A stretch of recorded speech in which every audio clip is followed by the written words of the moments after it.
예,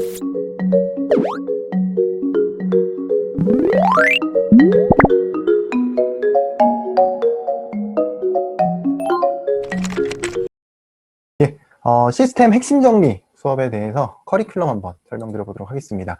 자, 시스템 핵심 정리는요, 이전 수업으로는 리눅스 온라인 그 기본 수업에 있는 내용들이 조금 같이 포함이 되어 있는데, 약간 요게 이제 신버전이라고 보실 수가 있겠고요. 요거는 아무래도 이제 서버 엔지니어를 위한 커리큘럼 안에 이제 포함이 되어 있는 거기 때문에, 인베디드 쪽을 하시는 분들도 물론 도움이 되는 내용이기는 해요. 하지만 이제 조금 더 서버를 다뤄야 되는 분들을 위해서 타겟팅이 조금 더 돼 있다라고 보시면 좋을 것 같고요. 리눅스에 대한 어떤 구조, 그러니까 리눅스 커널의 굉장히 깊은 내용을 다루는 거는 우리가 이제 중급 A반, B반이 있어요. 리눅스 수업에. 거기서 이제 좀 다루고요. 여기서는 그 정도까지 레벨은 아니지만 그래도 리눅스 안에서 정말 기본적인 서브 시스템, 그러니까 뭐 프로세스적인 부분이라든지 그리고 또 뭐 메모리, 그리고 또 네트워크, 파일 시스템 이런 네 가지 파트에 대한 가장 기본적인 동작 원리를 이해를 하고, 그리고 또 간단하게 또 추적도 조금 해보고 이런 부분들을 진행을 하는 게 시스템 핵심 정리에 굉장히 중요한 내용들이라고 보시면 되겠고요. 메모리 파트 쪽에서는 정말 중요한 우리 가상 메모리에 대한 개념이 있어요.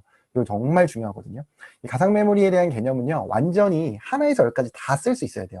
네. 그런데 그 제가 써야 된다라고 얘기하는 거는 어디 OS 체계에 있는 이론을 가지고 얘기하는 게 아니라 실제로 저 가상 메모리를 제대로 이해하기 위해서는 컴퓨터 구조적인 부분하고 컴파일러 그리고 운영체제 이런 부분들이 다 섞여져 있습니다. 같이 결국에는 그 ABI라는 규칙하에서 또 가상 메모리에 대한 개념이 같이 나오는 거기 때문에 이 부분이 같이 연결돼서 정리가 돼야 되거든요. 그래서 제가 정리드리는 내용들에 대해서 공부를 꼭 하시고 그 부분을 다 복습을 하셔야 돼요. 네, 그래서 이 A4 용지에다가 이 가상 메모리에 대해서 처음부터 끝까지 다 써내려갈 수 있는 그 내용을 다 압축적으로 정리를 해놨습니다. 그래서 그런 부분들을 또 공부하는 게 굉장히 중요한 부분이고요.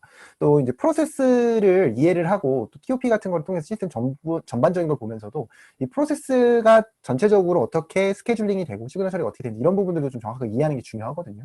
그래서 그런 부분들도 다루게 되고요. 그 다음에 파일 IO 관련된 부분은 버추얼 파일 시스템.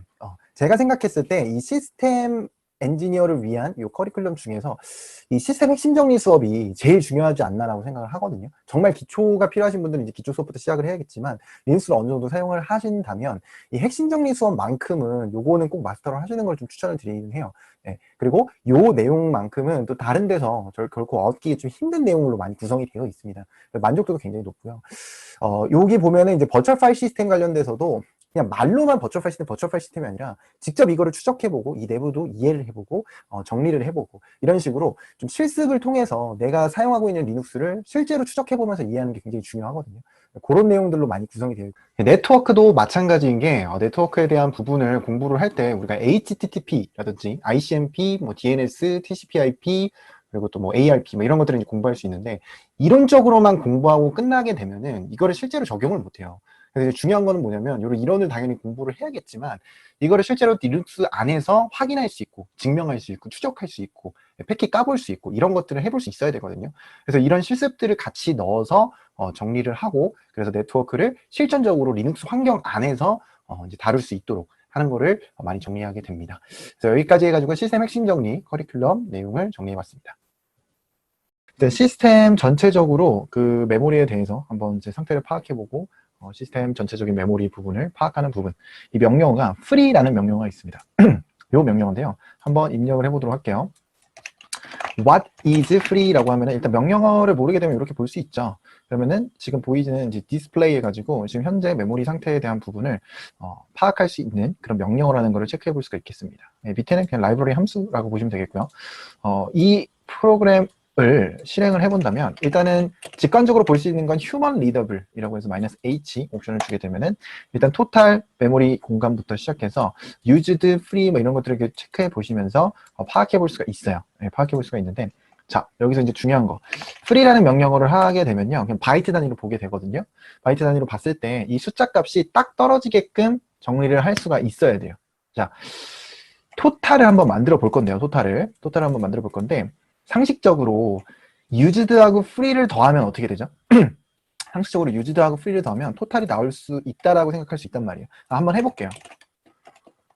배시 안에서 덧셈을 할 때 이런 식으로 문법을 쓸 수 있습니다. 여기서 덧셈, 요거 덧셈.